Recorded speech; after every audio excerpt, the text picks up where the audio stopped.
how to back up your iPhone to iCloud. Backing up your iPhone is essential to safeguard your data and ensure you don't lose your precious photos, contacts, and more. So, let's dive right in. To get started, open the Settings app on your iPhone or iPad. Then, tap on your name at the top of the settings screen to access your Apple ID settings. Next, tap on iCloud.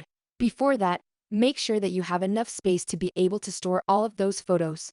So, if you're running out of space, you might want to consider upgrading your iCloud storage.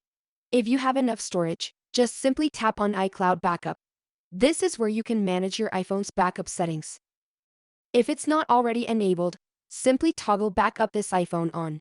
Make sure you're connected to Wi-Fi to avoid using excessive mobile data. To create an immediate backup, tap Backup Now. This will start the backup process. Once the backup is complete, you can verify the date and time of your last backup right here in the Backup Now section. And that's it. You've successfully backed up your iPhone to iCloud. It's a simple and effective way to keep your data safe and secure. Don't forget to give it a thumbs up and subscribe to our channel for more iPhone tips and tutorials.